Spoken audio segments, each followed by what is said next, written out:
जय जोहार, राम राम संगवारी हो। मोर नाम है अभिजीत। अब आप मन देखत हो छत्तीसगढ़ के डेली प्रादेशिक समाचार के आप मन के अपन न्यूज़ चैनल जेकर नाम है दैनिक छत्तीसगढ़। तो दोस्तों, आज की जो खबर निकल कर आते हैं वो आपके लिए जान लेना बेहद ही जरूरी है, क्योंकि इस वीडियो में हम आपको बताएंगे जो छत्तीसगढ़ के 20 ऐसे प्रादेशिक समाचार निकल कर सामने आए हैं जो आपसे रिलेट करती है। तो सबसे पहली बड़ी खबर में आपको बता दें कि एक और कोरोना संक्रमित की मौत, तो वही रायपुर एम्स में पिछले 4 दिनों से उसका चल रहा था इलाज। वहीं आपको बता दें कि सिर पर चोट लगने की वजह से 55 साल के शख्स के भिलाई से एम्स रायपुर लाए गए थे उसके परिजन, जबकि यहां इलाज के दौरान पता चला कि उसे कोरोना संक्रमण भी है। वही अचानक उसकी मौत भी हो गई। दोस्तों, आपको बता दें कि शहर में एक और मौत हो गई है भिलाई शहर में, जबकि मृतक के शरीर में कोरोना वायरस था। वही बीती रात भी दुर्ग निवासी एक संक्रमित महिला की मौत की खबर आई थी, जबकि मंगलवार को जिस शख्स की मौत हुई थी वह भिलाई के कैंप एरिया का रहने वाला था। वही इनकी उम्र 55 साल बताई जा रही है। करीब 4 दिन पहले सिर में चोट लगने की वजह से उन्हें परिजन रायपुर एम्स में लेकर आए थे।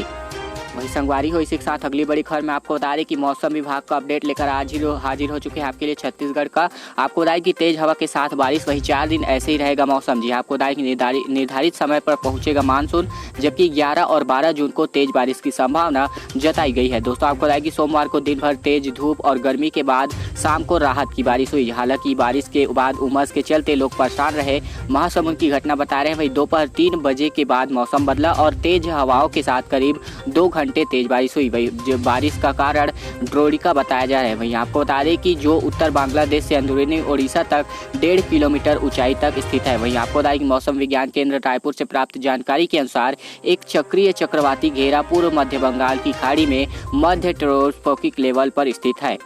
दोस्तों, आपको बताया कि मानसून आने से पहले भी तेज बारिश की संभावना जताई गई है, जबकि 9 जून को हल्की बारिश बदली थी। वहीं 10 जून को अधिकांश क्षेत्र में बादल छाए रहे थे। वहीं अगली बड़ी खबर में लिए चले, जहां आपको बता दें कि 78 दिन बाद चली सिटी बसें पर नहीं मिले कोई भी यात्री। जी हाँ, आपको बता दें कि बढ़ते संक्रमण को देखते हुए छूट के बावजूद नहीं खोला गया पार्क, जबकि लाइब्रेरी खुली पर कर्मचारी ही पहुंचे। वही दिन भर जो लाइब्रेरी थी वह खाली ही रहा। दोस्तों, आपको बताएं कोविड-19 वायरस के संक्रमण को देखते हुए 22 मार्च को पहले जनता कर्फ्यू के बाद जिले में सभी तरह की यात्री बसों का संचालन पूरी तरह से बंद था, जबकि अब सरकार ने इसको लेकर लोकल आवागमन को छूट दे दी है। इसके चलते अब सरकार की ओर से जो लोकल आवागमन में छूट मिली है, तो वही शहर के बस स्टैंड में सोमवार को सिटी बसें लगी, जबकि पूरे 78 दिन बाद विभिन्न रूटों पर बसें दौड़ी, जबकि पहले दिन बसों में सवारी एक भी नहीं मिल पाई। वही दोस्तों, अगली बड़ी खबर में चलने से पहले अगर आपने हमारे चैनल को अभी तक से सब्सक्राइब नहीं किया है तो तुरंत से चैनल को सब्सक्राइब कीजिए। उसके बाद बेल आइकन को दबाकर ऑल नोटिफिकेशन को जरूर से ऑन कर लीजिए, ताकि ऐसे न्यूज़ हम आप तक प्रतिदिन पहुंचाते रहे।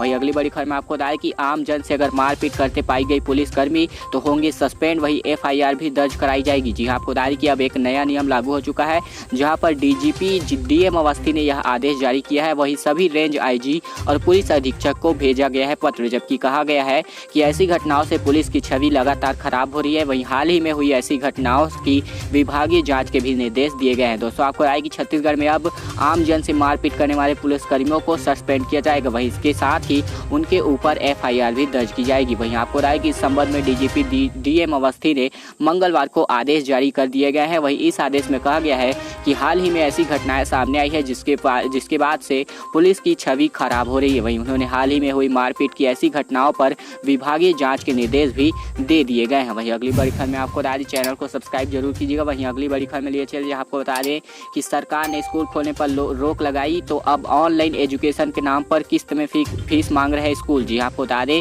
कि प्राइवेट स्कूलों के 16 जून तक किस्त में फीस जमा करने और नर्सरी के बच्चों के लिए जो फीस है वो भरने को कहा गया है। दरअसल आपको बता कि छत्तीसगढ़ पेरेंट्स एसोसिएशन ने राज्य बाल संरक्षण आयोग में इसकी शिकायत भी की है। वहीं फीस वसूली पर रोक लगाने की मांग भी की गई है। वहीं नर्सरी के बच्चों की भी ऑनलाइन क्लास चलेगी, जबकि 16 जून तक पहली किस्त जमा करने का पेरेंट्स को मैसेज भेजा गया है। वहीं अगली बड़ी खबर में आपको बताया कि सभी क्वारंटाइन सेंटरों में रखा जाएगा श्रमिकों के मनोरंजन का ख्याल। वहीं कलेक्टर ने दिए हैं रेडियो बांटने के निर्देश। जी आपको बताया कि सभी आंगनबाड़ी केंद्रों में लगेंगे बिजली कनेक्शन और बनेंगे शौचालय। साथ ही साथ कलेक्टर ने वीडियो कॉन्फ्रेंसिंग के माध्यम से अधिकारियों की बैठक ली।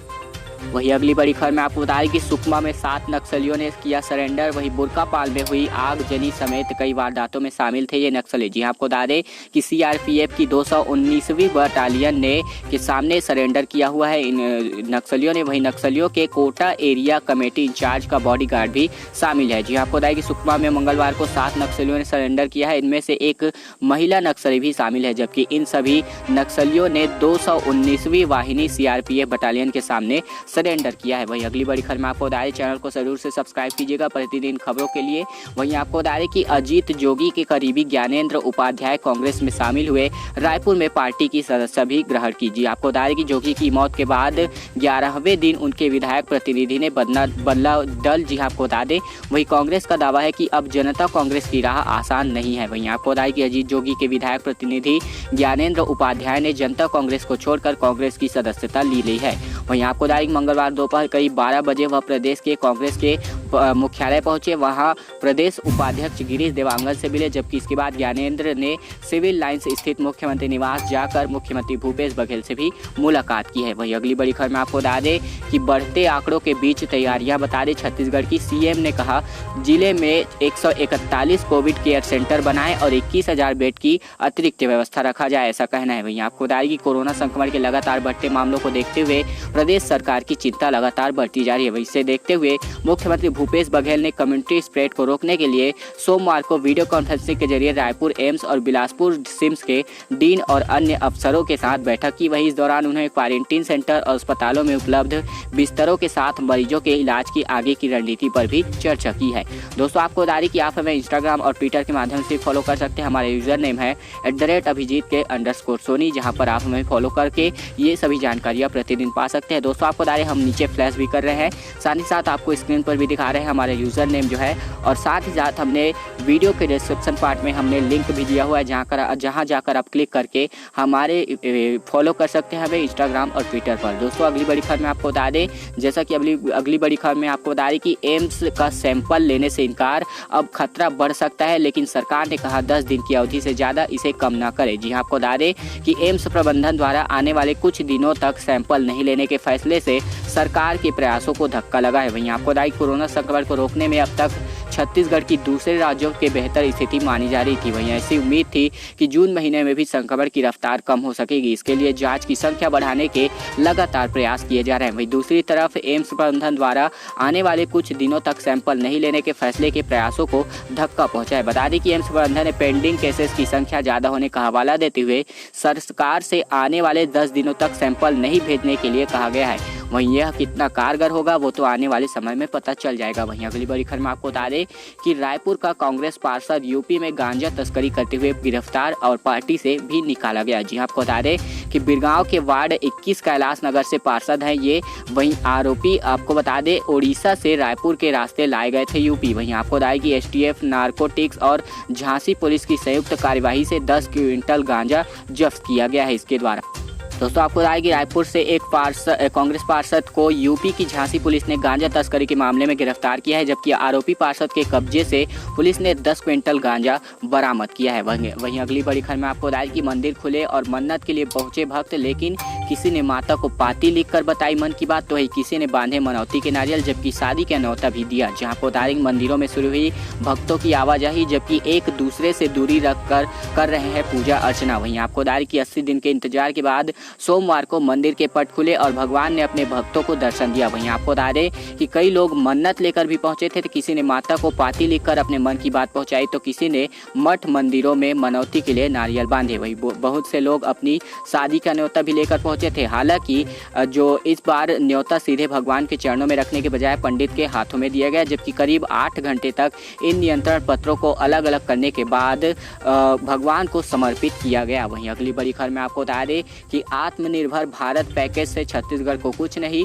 जीएसटी व योजनाओं से मिले 2230 करोड़ रुपए। जी आपको बताया कि जीएसटी से ही राज्य को 1117 करोड़ की मदद मिली है। वहीं आपको बता दें कि केंद्र सरकार के 20 लाख करोड़ के आत्मनिर्भर भारत पैकेज से छत्तीसगढ़ के लोगों को सीधे कोई भी लाभ नहीं हुआ है, लेकिन इस बीच जीएसटी और अन्य योजनाओं के जरिए करीब 2230 करोड़ रुपए ने कोरोना संकट के दौर में बड़ी भूमिका निभाई है। वहीं अगली बड़ी खबर मिली चलने से पहले अगर आपने हमारे चैनल को अभी तक से सब्सक्राइब नहीं किया है तो तुरंत से चैनल को सब्सक्राइब कीजिए, उसके बाद ऑल नोटिफिकेशन को जरूर से ऑन कर लीजिए ताकि ऐसे न्यूज़ हम आप तक प्रतिदिन पहुंचाते रहें। दोस्तों अगली बड़ी खबर में आपको बता दें कि 35,000 मजदूरों के लिए 9,000 जॉब कार्ड, तो ऐसे में बरसात में नहीं मिल पाएगा रोजगार। जी हाँ, आपको बता दें कि देश के अन्य राज्यों से जिले में 35,000 मजदूर आ चुके हैं, जबकि इनमें से 20,000 अपनी क्वारंटाइन अवधि भी पूरी कर चुके हैं। ऐसे में प्रशासन के सामने सबसे बड़ी चुनौती यह है कि इन मजदूरों को रोजगार देने की है। वहीं बरसात में मजदूरों को रोजगार देने के लिए जिला पंचायत की तैयारी फिलहाल अधूरी मानी जा रही है। इनमें से सिर्फ 9,000 मजदूर को बनाए गए हैं जॉब कार्ड इनके, वही सभी मजदूरों को रोजगार इसके तहत नहीं मिल पाएगा। वहीं अगली बड़ी खबर में आपको बता दें कि CBSE का बड़ा फैसला, कहा दिव्यांग स्टूडेंट छोड़ सकेंगे बची हुई परीक्षाएं। जी आपको बता दें कि सोशल डिस्टेंसिंग के मद्देनजर यह फैसला लिया गया है। दोस्तों आपको बता दें कि CBSE ने दिव्यांग छात्राओं को बड़ी राहत देते हुए कहा कि चिल्ड्रन विथ स्पेशल नीड्स की कैटेगरी में आने वाले स्टूडेंट्स को बची हुई परीक्षाएं में शामिल होने का ऑप्शन दिया गया है, यानी कि शामिल हो सकते हैं उनके मन या फिर नहीं हो सकते हैं। वहीं इन स्टूडेंट्स को परीक्षा में लिखने के लिए सहायक की आवश्यकता होती है। ऐसे में सोशल डिस्टेंसिंग का पालन करना इसके लिए बेहद कठिन होगा। इस बात को ध्यान में रखते हुए CBSE ने निर्देश दिया है कि ऐसे स्टूडेंट के रिजल्ट वैकल्पिक मूल्यांकन योजना के आधार पर जारी किए जाएंगे। वहीं अगली बड़ी खबर में आपको बता दें कि लोक सेवा केंद्र या सामान्य सेवा केंद्र और आधार सेवा केंद्र हफ्ते में 5 दिन खुलेंगे। जी आपको बता दें कि सुबह 9 से लेकर शाम 4 बजे तक ग्राहकों को मिलेगी सेवा, जबकि जिले में वर्तमान लोगों को ऑनलाइन सेवा तथा आधार संबंधित सेवा में असुविधा हो रही है। इसके लिए जिले में संचालित सभी लोक सेवा केंद्र, सामान्य सेवा केंद्र या डिजिटल सेवा केंद्र एवं आधार सेवा केंद्रों में पुनः संचालित किए जाने का निर्णय लिया गया है और ये 9 से, जैसा कि हम आपको बता चुके हैं, टाइमिंग। वहीं अगली बड़ी खबर में आपको बता दें कि नए खनिज तलाशने खर्च करेंगे 110 करोड़,